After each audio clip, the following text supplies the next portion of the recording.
Hello friend, स्वागत है आप सबका ग्रेजुएशन वाला पे। आज के वीडियो में हम बात करने वाले हैं इकोनॉमिक्स से जुड़े महत्वपूर्ण सब्जेक्टिव के बारे में, जो कि कंप्लीट यूनिट का होने वाला है, यूनिट 1 से लेकर यूनिट 4 तक।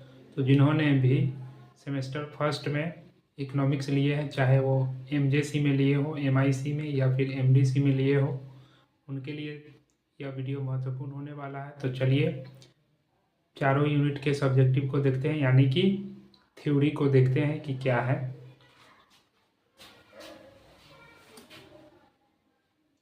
सबसे पहले यूनिट 1 से स्टार्ट करते हैं। तो यूनिट 1 में क्या है? यूनिट 1 में है अर्थशास्त्र का विषय क्षेत्र, यानी अर्थशास्त्र का विषय क्षेत्र क्या है, इसके बारे में देखना है। तो सबसे पहले 1 नंबर में है अर्थशास्त्र की परिभाषा, डिफिनेशन ऑफ इकोनॉमिक्स। तो अर्थशास्त्र की परिभाषा क्या है? तो अर्थशास्त्र की परिभाषा जो है अलग अलग अर्थशास्त्रियों द्वारा अलग अलग दिया गया है। तो सबसे पहले किनके द्वारा? एडम स्मिथ के द्वारा अर्थशास्त्र का परिभाषा दिया गया है। एडम स्मिथ क्या कहते हैं? एडम स्मिथ के द्वारा अर्थशास्त्र वह विज्ञान है जो धन के उत्पादन, वितरण और विनिमय का अध्ययन करता है। इसमें मानव कल्याण की अपेक्षा धन पर जोर है, इसलिए इसे धन केंद्रित परिभाषा कहा जाता है। एडम स्मिथ के द्वारा क्या कहा गया है? अर्थशास्त्र वह विज्ञान है जो धन के उत्पादन, वितरण और विनिमय का अध्ययन करता है। इसमें मानव कल्याण की अपेक्षा धन पर जोर है। मतलब इसमें जो है मानव कल्याण की अपेक्षा जो है किस पे ज़्यादा जोर है? तो धन पे जोर है, जिसके कारण इसको क्या कहा जाता है? धन केंद्रित परिभाषा कहा जाता है। तो इससे क्वेश्चन बन सकता है कि अर्थशास्त्र में धन केंद्रित परिभाषा किनके द्वारा दिया गया? तो किनके द्वारा दिया गया? एडम स्मिथ के द्वारा। और अब आते हैं दूसरा कौन है? Alfred Marshall. तो अल्फ्रेड मार्शल के द्वारा अर्थशास्त्र का क्या परिभाषा है? तो देखिए, अर्थशास्त्र मानव कल्याण का ऐसा अध्ययन है जिसमें मनुष्य अपने साधारण जीवन में भौतिक सुख सुविधाएं प्राप्त करने के लिए जो प्रयास करता है। यानी अर्थशास्त्र मानव कल्याण का ऐसा अध्ययन है जिसमें मनुष्य अपने साधारण जीवन में भौतिक सुख सुविधाएं प्राप्त करने के लिए जो प्रयास करता है उनका विश्लेषण किया जाता है, जिसे मानव कल्याण केंद्रित परिभाषा कहते हैं। तो ये किन्होंने दिया था? अल्फ्रेड मार्शल ने। और एडम स्मिथ का ध्यान किस पे केंद्रित था? तो धन पे। और इनका किस पे केंद्रित है? मानव कल्याण पे केंद्रित है। तो इसे क्या कहा जाता है? मानव कल्याण केंद्रित कहा जाता है। और ये परिभाषा किन्होंने दिया? अल्फ्रेड मार्शल ने। अब तीसरा है रॉबिन्स। अर्थशास्त्र वह विज्ञान है जो मानव व्यवहार का अध्ययन करता है। अर्थशास्त्र वह विज्ञान है जो किसका अध्ययन करता है? मानव व्यवहार का। तो एडम स्मिथ द्वारा धन का, और अल्फ्रेड मार्शल द्वारा मानव कल्याण का, और रॉबिन्स के द्वारा क्या था? मानव व्यवहार का अध्ययन करता है, जहां सीमित साधनों के विभिन्न उपयोगों के बीच चुनाव करना पड़ता है। इसमें कमी और विकल्प को मुख्य माना गया, इसलिए यह आज सबसे अधिक स्वीकार्य परिभाषा है। तो अर्थशास्त्र का परिभाषा किनके द्वारा दिया गया जिसे स्वीकार किया गया? तो रॉबिन्स जी के द्वारा जो अर्थशास्त्र का परिभाषा दिया गया है उसे ही स्वीकार किया गया है अर्थशास्त्र के परिभाषा के रूप में। तो रॉबिन्स क्या कहते हैं? अर्थशास्त्र वह विज्ञान है जो मानव व्यवहार का अध्ययन करता है, जहां सीमित साधनों के विभिन्न उपयोगों के बीच चुनाव करना पड़ता है। इसमें कमी और विकल्प को मुख्य माना गया, इसलिए यह आज सबसे अधिक स्वीकार्य परिभाषा है। अब देखिए दूसरा, तो परिभाषा के बारे में समझ गए। कौन कौन परिभाषा दिए हुए थे? एडम स्मिथ दिए थे, अल्फ्रेड मार्शल दिए थे, रॉबिन्स दिए थे, जिनमें से तीनों में से किनका स्वीकार किया गया? तो रॉबिन्स जी का। अब दूसरा आता है अर्थशास्त्र की आवश्यकता, क्षेत्र और विधियां। तो अर्थशास्त्र की आवश्यकता क्यों है, इसका क्षेत्र क्या है और इसका विधि क्या है, इसको देखते हैं एक करके। सबसे पहला है अर्थशास्त्र की आवश्यकता। तो अर्थशास्त्र की आवश्यकता क्यों पड़ी? तो देखिए, पहला पॉइंट है संसाधन, यानी कि जमीन, श्रम, पूंजी, उद्यमी। तो संसाधन सीमित है, ठीक है, आप लोग को पता होगा कि संसाधन सीमित है, परंतु मानव की इच्छाएं अनंत है। संसाधन तो सीमित है, लेकिन मानव की इच्छा कभी सीमित हो सकती है नहीं, तो मानव की इच्छाएं अनंत है, तो इसलिए आवश्यकता पड़ती है किसकी, अर्थशास्त्र की। अब इसके बाद इन सीमित संसाधनों का अधिकतम उपयोग करते हुए अधिकतम संतोष प्राप्त करना ही अर्थशास्त्र का मूल्य उद्देश्य है। तो अर्थशास्त्र का मूल्य उद्देश्य क्या है? इस सीमित संसाधनों का अधिकतम उपयोग करते हुए अधिकतम संतोष प्राप्त करना ही अर्थशास्त्र का मूल्य उद्देश्य है। तो अर्थशास्त्र का मूल्य उद्देश्य क्या है कि जो सीमित संसाधन है ना, उससे ही अधिक उपयोग, उसको ही अधिक उपयोग में लाना और अधिकतम संतोष प्राप्त करना ही अर्थशास्त्र का मूल्य उद्देश्य है। अब इसका क्षेत्र क्या है? अर्थशास्त्र का क्षेत्र, अर्थशास्त्र जो है दो क्षेत्रों में बटा हुआ है। पहला सूक्ष्म अर्थशास्त्र यानी कि माइक्रो इकोनॉमिक्स, और दूसरा कौन है? समष्टि अर्थशास्त्र। देखिए, सूक्ष्म अर्थशास्त्र माइक्रो इकोनॉमिक्स और समष्टि अर्थशास्त्र मैक्रो इकोनॉमिक्स। तो सूक्ष्म अर्थशास्त्र में के अंतर्गत व्यक्तिगत उपभोक्ता, फर्म, उद्योग, मौग मूर्ति, मूल्य निर्धारण, लागत, लाभ आदि का अध्ययन किया जाता है। किसके अंतर्गत? सूक्ष्म अर्थशास्त्र यानी कि माइक्रो इकोनॉमिक्स। अब दूसरा है समष्टि अर्थशास्त्र यानी कि मैक्रो इकोनॉमिक्स। इसके अंतर्गत राष्ट्रीय आय यानी कि नेशनल इनकम, उसके बाद कुल रोजगार, बेरोजगारी, महंगाई और आर्थिक विकास आदि का अध्ययन किया जाता है। तो इन सब का अध्ययन किसमें किया जाता है? समष्टि अर्थशास्त्र के अंतर्गत यानी कि मैक्रो इकोनॉमिक्स के अंतर्गत। अब इसका विधियां क्या है? अर्थशास्त्र की विधि, मेथड्स। तो देखिए, निगम पद्धति, डिडक्टिव मेथड, निगमन पद्धति, डिडक्टिव मेथड। तो इसके अंतर्गत निगमन पद्धति के अंतर्गत पहले सामान्य सिद्धांत मानकर तर्क के आधार पर विशेष निष्कर्ष निकालना, जैसे कि मूल्य घटने पर मांग बढ़ती है, से किसी वस्तु की मांग का निष्कर्ष। यानी जैसे एग्जाम्पल में क्या है? मूल्य घटने पर मांग बढ़ती है। जब मूल्य घट जाता है, किसी भी चीज का मूल्य घट जाता है, दाम घट जाता है, तो क्या हो जाता है? उसका मांग ज्यादा हो जाता है। तो मांग बढ़ती है, से किसी वस्तु की मांग का, तो इससे किसी वस्तु का निष्कर्ष निकालना क्या कहलाता है? निगमन पद्धति कहलाता है। दूसरा है आगमन पद्धति, इंडक्टिव मेथड। पहला है डिडक्टिव मेथड, निगमन पद्धति, और दूसरा है इंडक्टिव मेथड, आगमन पद्धति। इसके अंतर्गत वास्तविक आंकड़ों, सर्वे, अनुभव से तथ्य इकट्ठा करके फिर सामान्य सिद्धांत बनाना, जैसे उपभोग डेटा से मांग का नियम बनाना, यानी उपभोग के अनुसार मांग कितना है उसका अनुमान लगाना, उसका डेटा निकालना। और तीसरा है अर्थशास्त्र का स्वरूप। तो अर्थशास्त्र का स्वरूप क्या है? तो अर्थशास्त्र दो स्वरूप में होते हैं। पहला पॉजिटिव और नॉर्मेटिव। पॉजिटिव बोले तो सकारात्मक और नॉर्मेटिव बोले तो मानक। तो मानक स्वरूप है और सकारात्मक स्वरूप है, दो। तो पहला है सकारात्मक स्वरूप यानी कि पॉजिटिव स्वरूप, सकारात्मक यानी कि पॉजिटिव अर्थशास्त्र, सकारात्मक अर्थशास्त्र। सकारात्मक अर्थशास्त्र क्या है? जो क्या है का अध्ययन करता है। इसके अंतर्गत क्या अध्ययन किया जाता है? जो क्या है उसके बारे में अध्ययन किया जाता है। जैसे भारत में बेरोजगारी की दर कितनी है, यह तथ्य आंकड़े और कारण परिणाम पर आधारित होता है। दूसरा है मानक यानी कि नॉर्मेटिव अर्थशास्त्र, नॉर्मेटिव इकोनॉमिक्स यानी कि मानक अर्थशास्त्र।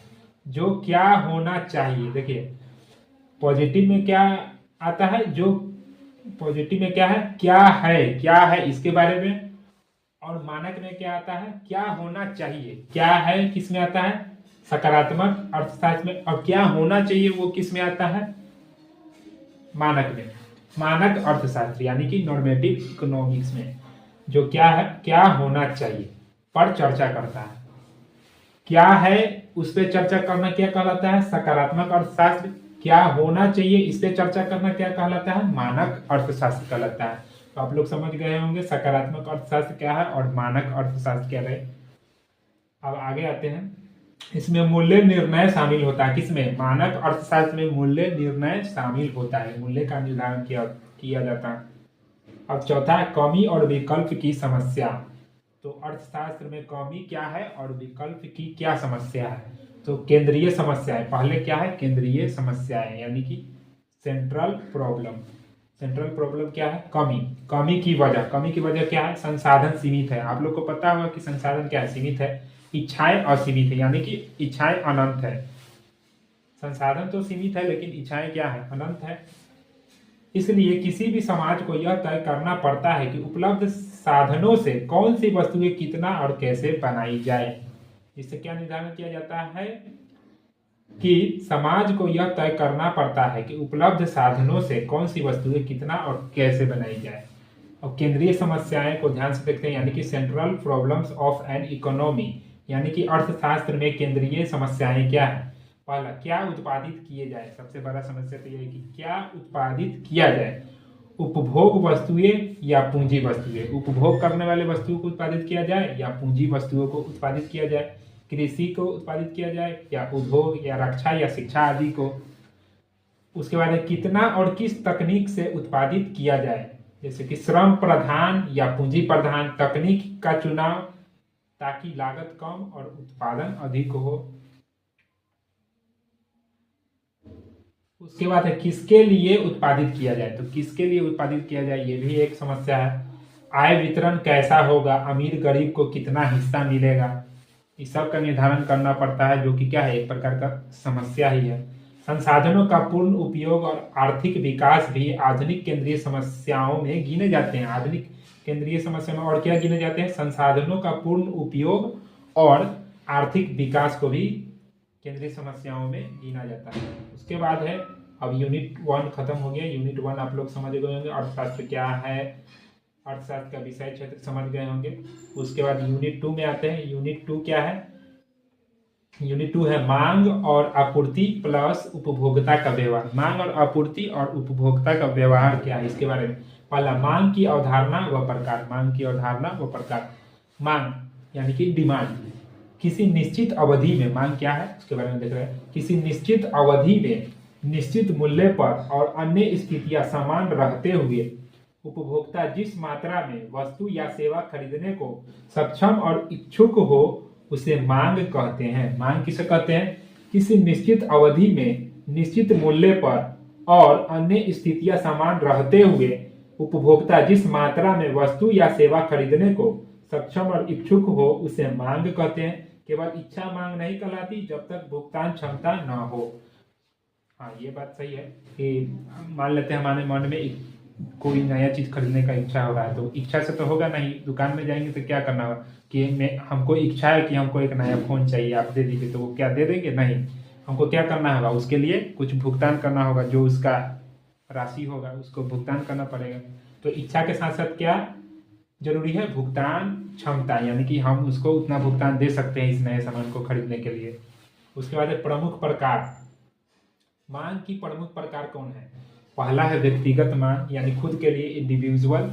तो व्यक्तिगत मांग क्या है, एक उपभोक्ता की मांग, बाजार मांग, सभी उपभोक्ताओं की कुल मांग। उसके बाद है प्रत्यक्ष और व्युत्पन्न। प्रत्यक्ष व व्युत्पन्न, डायरेक्ट वर्सेज ड्राइव मांग।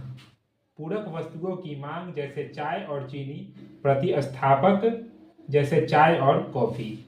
जैसे वस्तुओं की मांग क्या है, जैसे चाय और चीनी, और प्रतिस्थापक क्या है, जैसे चाय और कॉफी। जैसे चाय और चीनी और प्रतिस्थापक जैसे चाय और कॉफी। उसके बाद है मांग का नियम और मांग चक्र, मांग वक्र।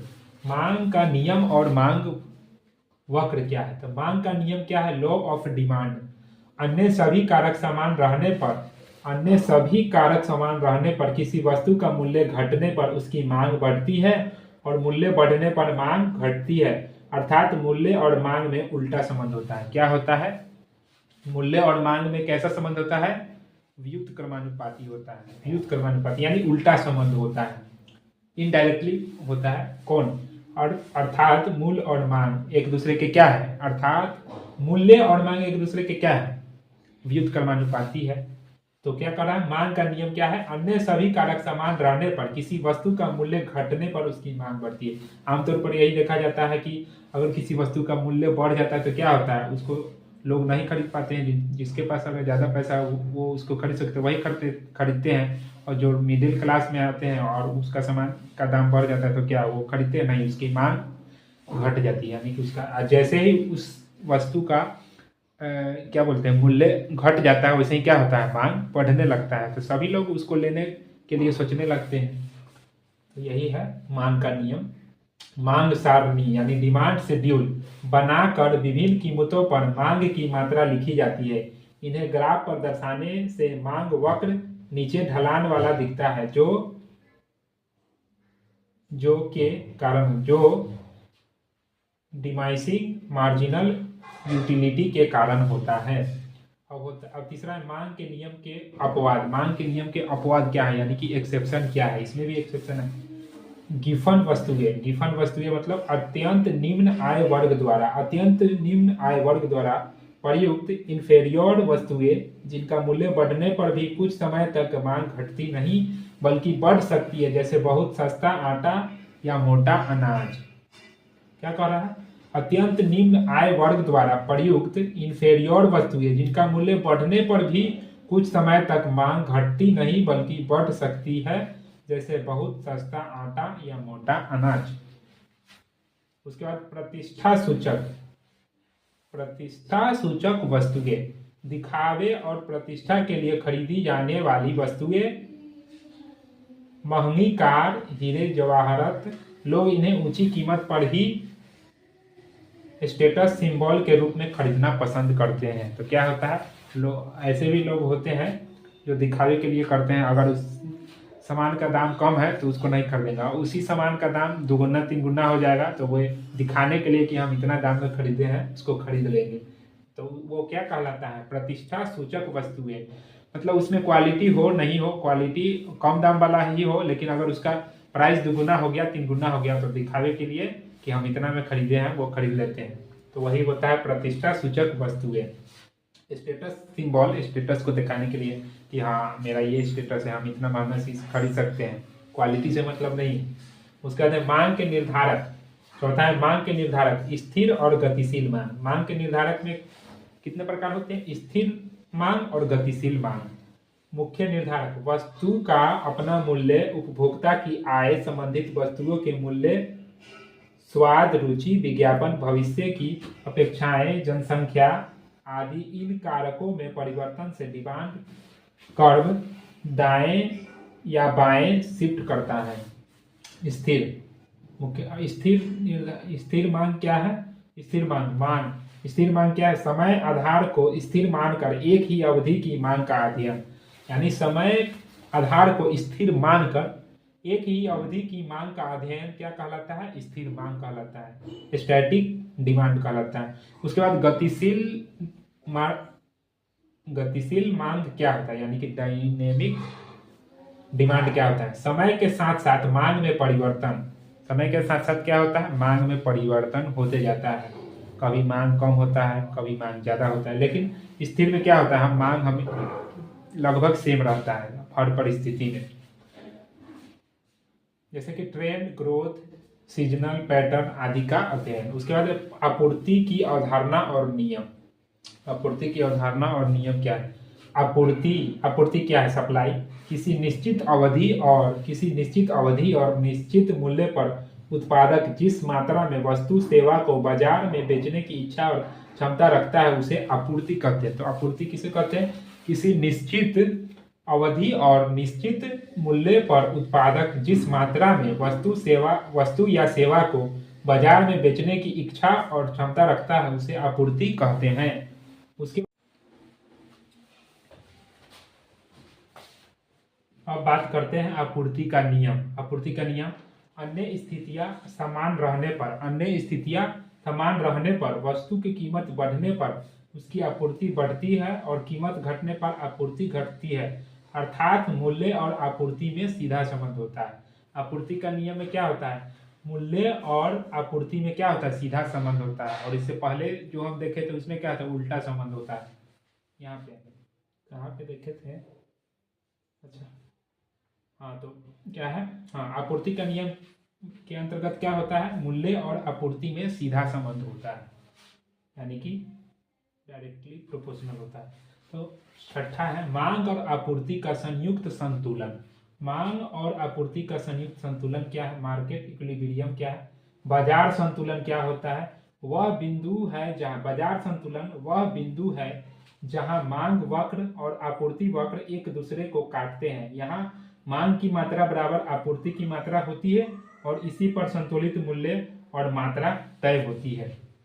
दूसरा, उसके बाद यदि बाजार मूल्य संतुलन से ऊपर हो तो अतिरिक्त आपूर्ति उत्पन्न होती है। क्या कह रहा है? यदि बाजार मूल्य संतुलन से ऊपर हो, मतलब संतुलन से भी अच्छा हो, तो आपूर्ति उत्पन्न होती है, अतिरिक्त आपूर्ति क्या है? उत्पन्न होती है, जिससे कीमत घटने की प्रवृत्ति बनती है। और यदि मूल्य संतुलन से नीचे हो तो अतिरिक्त मांग के कारण कीमत बढ़ने लगती है। अगर संतुलन बहुत अच्छा है तो क्या होता है? कीमत घटने लगता है। और यदि मूल्य संतुलन से नीचे हो तो अतिरिक्त मांग के कारण कीमत बढ़ने लगती है। देखिए, मान लेते हैं किसी वस्तु का स्टोर कम है और उसका मांग ज्यादा हो गया, तो क्या होगा? उसका क्या होगा? कीमत बढ़ जाएगा। और मान लेते हैं कि प्रोडक्ट ज़्यादा है और मांग कम है, तो क्या हो जाएगा? प्रोडक्ट कम ज़्यादा हो गया और मांग कम हो गया। तो अगर प्राइस ज़्यादा रहेगा तो कोई खरीदेगा? नहीं खरीदेगा। अब ज़्यादा बेचना है तो प्रोडक्ट जैसे ही दाम कम होगा, मांग ज़्यादा होगा, तो सब क्या करेंगे? सब आराम से खरीद लेंगे और उनका जो वस्तु आराम से बिक जाएगा। तो यही तो होता है, जिससे कीमत घटने की प्रवृत्ति बनती है। यदि मूल्य संतुलन से नीचे हो तो अतिरिक्त मांग के कारण, और प्रोडक्शन कम है और मांग भी ज़्यादा हो गया, तो क्या करना पड़ता है? उसका प्राइस बढ़ाना पड़ता है। यही होता है। यदि तो यही है मांग और आपूर्ति की लोच, इलास्टिसिटी। मांग और आपूर्ति की लोच क्या है? मूल्य लोच। मूल्य लोच क्या है? मांग में प्रतिशत परिवर्तन। मांग में प्रतिशत परिवर्तन जो मूल्य में प्रतिशत परिवर्तन, यह बताती है कि कीमत बदलने पर मांग कितनी संवेदनशील होती है। मांग और आपूर्ति की लोच क्या है? मूल्य लोच। मूल्य लोच में आता है मांग में प्रतिशत परिवर्तन। मांग में प्रतिशत परिवर्तन, मूल्य में प्रतिशत परिवर्तन यह बताती है कि कीमत बदलने पर मांग कितनी संवेदनशील है। इसके प्रकार क्या है? मांग और आपूर्ति की लोच के प्रकार। पूर्ण लोचदार। पूर्ण लोचदार कई प्रकार के होता है ये? मांग और आपूर्ति की लोच कितने प्रकार के होते हैं? पहला पूर्ण लोचदार, दूसरा शून्य लोचदार, तीसरा अपेक्षाकृत लोचदार। तो अपेक्षाकृत लोचदार कब होता है? जब वह एक से ज्यादा होता है। अल्प लोचदार। अल्प लोचदार कब होता है? देखिए, अपेक्षाकृत लोचदार कब होता है? जब एक से ज्यादा हो। अपेक्षाकृत अल्प लोचदार क्या होता है? जब एक से कम हो। और इकाई लोचदार क्या होता है? इकाई मतलब क्या होता है? एक। इकाई लोचदार का मतलब होता है एक के बराबर, यानी लोच जो है एक के बराबर होता है। क्या होता है? मूल्य लोच जो है एक के बराबर होता है। हर प्रकार का छोटा सा चित्र परीक्षा में आसानी से बना सकता है। देखिए, पूर्ण लोचदार, शून्य लोचदार, दूसरा हो गया। तीसरा अपेक्षाकृत लोचदार, यानी जो एक से ज्यादा हो। अपेक्षाकृत अल्प लोचदार, यानी जो एक से कम हो। और इकाई लोचदार, यानी एक के बराबर। तो कितना प्रकार हो गया? मूल्य लोच का कितना प्रकार हुआ? पूर्ण लोचदार, शून्य लोचदार, अपेक्षाकृत लोचदार, अपेक्षाकृत अल्प लोचदार और इकाई लोचदार, यानी कि 5 प्रकार का हो गया। 1 2 3 4 और ये इकाई लोचदार 5। हर प्रकार का छोटा सा चित्र परीक्षा में आसानी से बन सकता है। इसको आप एग्जाम में आराम से बना सकते हैं। उसके बाद 8वां उपभोक्ता अधिशेष, कंज्यूमर सरप्लस। तो उपभोक्ता अधिशेष क्या होता है? उपभोक्ता किसी वस्तु के लिए जितनी अधिकतम कीमत देने को तैयार है और वास्तव में जो कीमत देता है, दोनों के बीच का अंतर उपभोक्ता अधिशेष कहलाता है। यह अतिरिक्त संतुष्टि को दर्शाता है।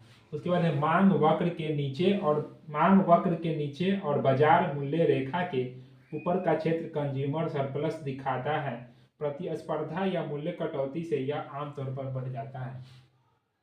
उसके बाद है theory of consumer behaviour, cardinal and ordinal. Cardinal उपयोगिता विश्लेषण। तो कार्डिनल उपयोगिता विश्लेषण क्या होता है? उपयोगिता यानी यूटिलिटी। उपयोगिता किसी वस्तु की वह क्षमता। उपयोगिता किसे कहते हैं? किसी वस्तु की वह क्षमता जो मानव की इच्छा या आवश्यकता को संतुष्ट करे। कार्डिनल दृष्टिकोण मानता है कि उपयोगिता को संख्यात्मक इकाइयों में मापा जा सकता है। क्या? उपयोगिता को संख्यात्मक इकाइयों में मापा जा सकता है। तो क्या है उपयोगिता? किसी वस्तु की वह क्षमता जो मानव की इच्छा या आवश्यकता को संतुष्ट करे। क्या करे? मानव की इच्छा या आवश्यकता को संतुष्ट करे। कार्डिनल दृष्टिकोण माना जाता है। तो कार्डिनल दृष्टिकोण मानता है कि उपयोगिता को संख्यात्मक इकाइयों में मापा जा सकता है। उसके बाद सीमांत उपयोगिता का घटता नियम। सीमांत उपयोगिता का घटता नियम, किसी वस्तु की लगातार इकाइयां लेने पर प्रत्येक अतिरिक्त इकाई से मिलने वाली सीमांत उपयोगिता क्रमशः घटती जाती है। पहला रोटी का टुकड़ा अधिक संतोष देता है, बाद के टुकड़े कम। यानी कि पहला रोटी का टुकड़ा बड़ा होता है, धीरे धीरे वही टुकड़ा छोटा होते चला जाता है। तो क्या होता है, जब पहला बड़ा वाला टुकड़ा मिलता है तो बहुत अच्छा लगता है। जैसे टुकड़ा छोटा होता है वैसे ही क्या होता है, संतोष कम होने लगता है। उसके बाद उपभोक्ता संतुलन। उपभोक्ता संतुलन क्या है, एक वस्तु के लिए तब प्राप्त होता है जब दी गई कीमत उस वस्तु की सीमांत उपयोगिता के क्या हो, बराबर हो। अनेक वस्तुओं के लिए इक्वी मार्जिनल प्रिंसिपल के अनुसार MUX/PX बराबर MUY/PY बराबर MUZ/PZ होना चाहिए, तभी उपभोक्ता अधिकतम संतुष्टि प्राप्त करता है। ऑर्डिनल उपयोगिता और उदासीनता वक्र। अब आता है कार्डिनल, देख लिए। अब ऑर्डिनल उपयोगिता और उदासीनता वक्र। ऑर्डिनल दृष्टिकोण, उपभोक्ता उपयोगिता की मात्रा नहीं केवल पसंद की क्रम सूची बता सकता है, इसी से उदासीनता वक्र बनते हैं। उसके बाद उदासीनता वक्र की प्रमुख विशेषता। उदासीनता वक्र की प्रमुख क्या विशेषता है, तो नीचे की ओर ढलान। इसका ढलान क्या होता है, नीचे की ओर। यदि एक वस्तु घटे तो दूसरी बढ़नी चाहिए ताकि संतुष्टि समान रहे। मूल्य बिंदु की ओर उत्तल सीमांत प्रतिस्थापन दर घटती है। मूल बिंदु की ओर उत्तल यानी कि सीमांत प्रतिस्थापन दर घटती है। उसके बाद ऊपरी वक्र अधिक संतुष्टि दर्शाता है। दो वक्र कभी एक दूसरे को काटते नहीं। दो वक्र जो है कभी एक दूसरे को नहीं काटते हैं। बजट रेखा यानी कि बजट लाइन। बजट रेखा क्या है, उपभोक्ता की आय और वस्तुओं की कीमतों के आधार पर संभावित संयोजनों को दिखाती है। जहां बजट रेखा किसी उदासीनता वक्र को स्पर्श करती है, वहीं उपभोक्ता संतुलन में होता है। और जिसका शर्त क्या होता है, MRS बराबर PX/PY। अब यूनिट 2 हो गया। अब यूनिट 3 पे आते हैं, फर्म और बाजार संरचना। यूनिट 2 क्या है, फर्म और बाजार संरचना। फर्म की प्राकृतिक और उद्देश्य। फर्म की प्रकृति क्या है और इसका क्या उद्देश्य है फर्म का। फर्म वह उत्पादन इकाई है जो भूमि, श्रम, पूंजी और उद्यमी को मिलाकर वस्तुएं या सेवाएं तैयार करती है तथा उन्हें बेचकर आय अर्जित करती है।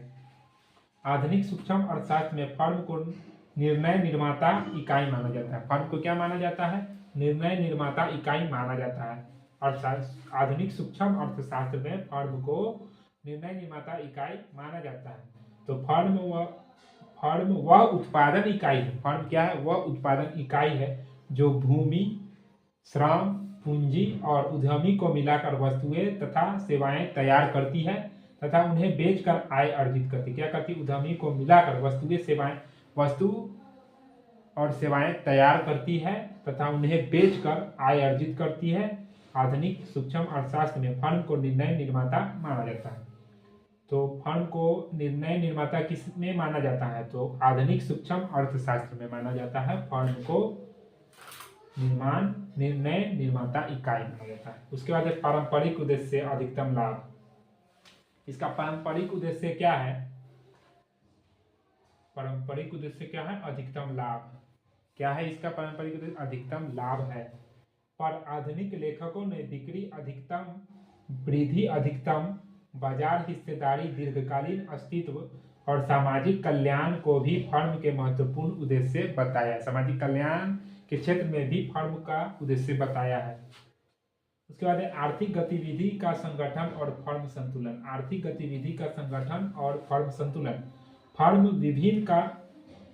विभिन्न इनपुट्स का संयोजन कर उत्पादन की मात्रा, तकनीक, लागत और मूल्य का निर्णय लेती है। यही आर्थिक गतिविधि का संगठन है। अल्पावधि संतुलन क्या है, कुछ कारक स्थिर होते हैं। फर्म तब अधिकतम लाभ या न्यूनतम हानि पर पहुंचती है जब सीमांत लागत यानी कि MC मार्जिनल कोस्ट कहा गया पहुंचती है।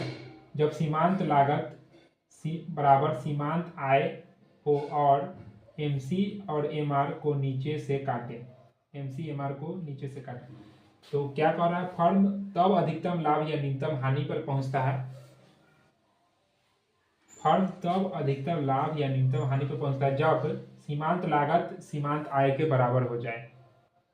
तो जितना लगाए थे उतना ही आया, तो उसमें तो कोई लाभ हुआ नहीं। तो यही क्या है, अल्पावधि है, अल्पावधि संतुलन। दीर्घावधि, दीर्घावधि क्या है, दीर्घावधि संतुलन सभी कारक परिवर्तनीय फर्म दीर्घकालीन औसत लागत के न्यूनतम बिंदु पर या उसके आसपास सामान्य लाभ पर ऑपरेट करती है। नए फर्म प्रवेश कर सकते हैं, पुराने बाहर जा सकते हैं। लागत और राजस्व की अवधारणा, लागत यानी कि कॉस्ट और रिवेन्यू। लागत के प्रकार, लागत के कितने प्रकार, स्थिर लागत अभी तो पिछले यूनिट में पढ़े होंगे, स्थिर लागत होता है, फिक्स कॉस्ट। स्थिर लागत क्या है, किराया, बीमा, अस्थायी कर्मचारियों का वेतन आदि जो उत्पादन न होने पर भी देना पड़ता है। तो स्थिर लागत क्या है, किराया, जैसे किराया आप अगर आप रूम लेकर रहिएगा तो किराया क्या है, आपको हर महीने किराया देना ही देना है, उसमें तो उत्पादन का तो कोई बात है ही नहीं, तो उसमें क्या है, किराया आपको देना है। जैसे बीमा, तो बीमा अस्थायी कर्मचारियों का वेतन, जैसे स्कूल के टीचर हो गए सरकारी स्कूल के, तो उनका क्या है, उनका वेतन तो आएगा ही आएगा हर महीना में। तो वैसा लागत जो उत्पादन पर निर्भर नहीं करता है, उसको उत्पादन से कोई मतलब नहीं है, तो वो क्या कहलाता है, स्थिर लागत कहलाता है। परिवर्ती लागत क्या होता है, अब आता है परिवर्ती लागत। कच्चा माल क्या है, परिवर्ती लागत है। कच्चा माल हो गया, अस्थायी मजदूरी हो गया, बिजली आदि जो उत्पादन के साथ बदल जाती है, तो कच्चा माल क्या है, कच्चा माल विभिन्न रूप में जाता है। तो जैसे जैसे कच्चा माल का रूप बदलता है वैसे वैसे क्या होता है, उसका जो कॉस्ट है, कॉस्ट भी बदल जाता है, यानी कि प्राइस भी बदलते जाता है। उसके बाद है कुल लागत बराबर टीएफसी प्लस टीवीसी। औसत लागत बराबर सीमांत लागत। कुल लागत बराबर औसत लागत बराबर सीमांत लागत। राजस्व, रिवेन्यू के प्रकार, राजस्व क्या है, रिवेन्यू के प्रकार। कुल राजस्व बराबर मूल्य गुने मात्रा, औसत राजस्व बराबर सीमांत राजस्व। पूर्ण प्रतिस्पर्धा में AR बराबर MR बराबर प्राइस होता है। पूर्ण प्रतिस्पर्धा में क्या होता है, AR बराबर MR बराबर प्राइस होता है। एकाधिकार में MR वक्र AR से नीचे रहता है। 4, बाजार की अवधारणा, समय, तत्व और प्रकार। बाजार केवल जगह नहीं बल्कि वह व्यवस्था है जहां खरीदार और विक्रेता किसी वस्तु या सेवा के लेन देन के लिए संपर्क में आते हैं। आजकल ऑनलाइन प्लेटफॉर्म भी बाजार कहलाते हैं। ऑनलाइन प्लेटफॉर्म भी क्या कहलाते हैं, बाजार। जैसे आप सुने होंगे फ्लिपकार्ट, अमेजोन, मीशो, ये सब क्या है, ये सब भी एक प्रकार का बाजार है। यहाँ पे आपको क्या है, जो बेचने वाला है उसके संपर्क में नहीं जाना है, आपको मोबाइल से ही ऑनलाइन ऑर्डर कर देना है, वो भी एक प्रकार का बाजार ही है। तो मार्शल के अनुसार समय तत्व, मार्शल के अनुसार क्या है, समय तत्व क्या है, मार्केट पीरियड, बहुत कम समय, सप्लाई लगभग स्थिर रहता है। मार्केट पीरियड में क्या होता है, बहुत कम समय लगता है और सप्लाई क्या होता है, लगभग स्थिर रहता है, एक जैसा सप्लाई होता है। उसके बाद अल्पावधि, कुछ इनपुट स्थिर कुछ परिवर्ती, कुछ इनपुट स्थिर होता है तो कुछ परिवर्ती होता है। दीर्घावधि, सभी इनपुट्स परिवर्तनीय होते हैं, उसमें जितना भी इनपुट्स है सभी परिवर्तनशील होता है। मूल्य निर्धारण में सप्लाई अधिक लचीली हो जाती है, मूल्य के निर्धारण में सप्लाई जो है अधिक लचीली हो जाती है।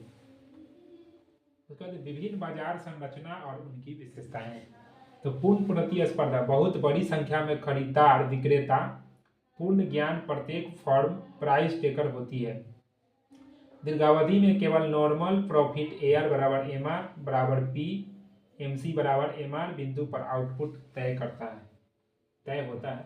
एकाधिकार, मोनोपोली, केवल एक विक्रेता, कोई नजदीकी प्रतिस्थापक नहीं, प्रवेश बाधाएं, फर्म प्राइस मेकर होती है। आउटपुट कम और प्राइस अधिक, लॉन्ग रन में भी सुपरमल प्रॉफिट संभव है। एकाधिकारवादी प्रतिस्पर्धा, कई फर्में परंतु प्रोडक्ट डिफ्रेंशिएटेड यानी कि ब्रांड पैकिंग गुणवत्ता, स्वतंत्र एंट्री एग्जिट। यहाँ सेलिंग कॉस्ट महत्वपूर्ण होता है, दीर्घावधि में केवल नॉर्मल प्रॉफिट पर संतुलन। उसके बाद है अल्पाधिकार, ओलिगोपोली। अल्पाधिकार क्या होता है? कुछ गिनी चुनी बड़ी फर्में आपसी निर्भरता के कारण price war, cartel, price leadership, kinked demand curve जैसी स्थितियां बनती है। कीमतों में कठोरता अक्सर देखी जाती है। नॉन प्राइस कंपटीशन, विज्ञापन डिजाइन अधिक होता है। अब यूनिट 4 है जो कि अंतिम यूनिट होने वाला है, उत्पादन कारकों के बाजार। उत्पादन कारकों के बाजार, तो पहला है श्रम बाजार की मूल अवधारणा। तो श्रम बाजार की मूल अवधारणा क्या है? श्रम यानी कि लेबर, श्रम मानव की शारीरिक और मानसिक शक्ति है जिसका उपयोग धन अर्जित करने के लिए किया जाता है। तो श्रम क्या है? मानव की शारीरिक और मानसिक शक्ति है जिसका उपयोग धन अर्जित करने के लिए किया जाता है। श्रम स्वयं मनुष्य से अलग नहीं किया जा सकता, इसलिए यह विशेष प्रकार का उत्पादन कारक है। श्रम बाजार, श्रम बाजार वह व्यवस्था है जहां श्रमिक अपनी सेवाएं बेचते हैं और नियोक्ता उन्हें खरीदते हैं। इसमें मजदूरी दर श्रम मांग और श्रम आपूर्ति से तय होती है। मजदूरी दर क्या है? श्रम मांग और श्रम आपूर्ति से तय होती है। व्युत्पन्न मांग और उत्पादकता, श्रम की मांग, व्युत्पन्न मांग और उत्पादकता क्या है? श्रम की मांग डिराइव्ड डिमांड है, क्योंकि फर्म तब ही श्रमिक रखती है जब उसके उत्पाद की मांग होती है। अगर तैयार वस्तु की मांग घटे तो श्रम मांग स्वतः घट जाती है। श्रम मांग अगर क्या होगा? तैयार वस्तु मांग ही घट जाएगा, सामान बिकेगा ही नहीं, तो वो मजदूर को क्या देगा? श्रम क्या देगा? अगर बिकेगा तभी तो श्रम देगा, लाभ आएगा तभी ना श्रम अच्छा से दे पाएगा। नहीं आएगा तो क्या देगा? उत्पादकता, प्रोडक्टिविटी, उत्पादकता। औसत उत्पादकता क्या है? पहला औसत उत्पादकता, प्रति श्रमिक औसत उत्पादन, प्रति श्रमिक औसत उत्पादन। सीमांत उत्पादकता क्या है? एक अतिरिक्त श्रमिक रखने से उत्पादन में जितनी वृद्धि होती है। अधिक सीमांत उत्पादकता वाले श्रमिक फर्म के लिए अधिक लाभकारी होते हैं और सामान्यतः उन्हें अधिक वेतन मिलता है। अधिक सीमांत उत्पादक जो अत्यधिक क्या करता है? उत्पादक करता है, फर्म के लिए अधिक लाभकारी होते हैं और सामान्यतः उन्हें अधिक वेतन मिलता है। जाहिर सा बात है, अगर वो ज़्यादा काम करता है तो उसको क्या मिलेगा? श्रम ज़्यादा मिलेगा, दिहाड़ी ज़्यादा मिलेगा। सीमांत राजस्व उत्पाद यानी कि एमआरपी क्या है? सीमांत राजस्व उत्पाद और श्रम मांग। सीमांत राजस्व उत्पाद यानी कि एमआरपी बराबर सीमांत उत्पाद यानी कि एमपी इंटू सीमांत राजस्व यानी कि एमआर। पूर्ण प्रतिस्पर्धा उत्पाद बाजार में एमआर बराबर प्राइस होने से एमआरपी बराबर एमपी इंटू पी हो जाता है। फर्म श्रमिकों को तब तक नियुक्त करती है जब तक एमआरपी जो है वेज से बड़ा या उसके बराबर रहता है। जहां एमआरपी बराबर वेज हो वहां फर्म का लाभ अधिक होता है। एमआरपी वक्र की श्रम मांग वक्र के रूप में काम करता है। श्रम आपूर्ति और पीछे मुड़ता वक्र, कम और मध्यम वेतन स्तर पर मजदूर उच्च वेतन मिलने पर, कम और मध्यम वेतन स्तर पर मजदूर उच्च वेतन मिलने पर लेस्योर छोड़कर अधिक काम करने को तैयार होते हैं। यहाँ सब्स्टिट्यूशन इफेक्ट हावी रहता है और लेबर सप्लाई ऊपर की ओर बढ़ती है। बहुत ऊंचे वेतन स्तर पर वही मजदूर कम काम करके भी पर्याप्त आय कमा लेते हैं, इसलिए लेस्योर बढ़ा देते हैं। यहाँ इनकम इफेक्ट अधिक हो जाता है, परिणाम स्वरूप लेबर सप्लाई घटती है और सप्लाई कर्व पीछे की ओर मुड़ जाती है। कर नीति श्रम भागीदारी, कर नीति और श्रम भागीदारी। आयकर की उच्च दर से श्रमिक की वास्तविक आय घटती है। आयकर की उच्च दर से श्रमिक की वास्तविक आय घटती है। कुछ लोग अतिरिक्त काम कर नुकसान भरने की कोशिश करते हैं, जबकि कुछ बढ़ाकर कम काम करना पसंद कर सकते हैं। वास्तविक प्रभाव श्रम आपूर्ति की लोच पर निर्भर करता है। लेबर फोर्स पार्टिसिपेशन रेट वह अनुपात है जो कार्यशील आयु आमतौर पर 15 वर्ष से लेकर 59 वर्ष की कुल आबादी में उन लोगों को दिखाता है जो काम कर रहे हैं या सक्रिय रूप से काम की तलाश में हैं। यह देश को रोजगार स्तर का महत्वपूर्ण सूचक है। यह देश के रोजगार स्तर का महत्वपूर्ण सूचक है। पूर्ण प्रतिस्पर्धी श्रम बाजार में मजदूरी निर्धारण। तो पूर्ण प्रतिस्पर्धी श्रम बाजार में अनेक फर्म और अनेक श्रमिक होते हैं। कोई भी अकेला नियुक्त या श्रमिक समूह मजदूरी दर तय नहीं कर सकता, इसलिए सब वेज टेकर होते हैं। बाजार स्तर पर लेबर डिमांड, फर्मों की कुल एमआरपी वक्र और लेबर सप्लाई जहां काटते हैं वहां संतुलित मजदूरी और संतुलित रोजगार निर्धारित होता है। इंडिविजुअल फर्म के लिए लेबर सप्लाई वक्र क्षैतिज होता है और फर्म एमआरपी बराबर डब्ल्यू तक ही श्रमिक रहती है। तो यही था एमजेसी, एमआईसी और एमडीसी 1 का थ्योरी पेपर। तो थ्योरी का सिलेबस यही था, पूरा सिलेबस को हम लोगों ने देखा। तो आशा करते हैं आप लोग को यह वीडियो समझ में आया होगा। तो यह एग्ज़ाम के लिए महत्वपूर्ण है। तो इसका जो नोट्स है वो टेलीग्राम पे डाल दिया गया है, तो आप लोग डिस्क्रिप्शन में दिए गए लिंक से टेलीग्राम ज्वाइन कर सकते हैं। टेलीग्राम ज्वाइन करेंगे तो वहाँ पे आपको जितना अभी तक वीडियो डाला गया है सभी का नोट्स वहाँ पे आपको मिल जाएगा। आशा करते हैं यह वीडियो अच्छा लगा होगा। अगर अच्छा लगा होगा तो वीडियो को शेयर कीजिए और चैनल को सब्सक्राइब जरूर कीजिए। मिलते हैं अगले वीडियो में, तब तक के लिए धन्यवाद।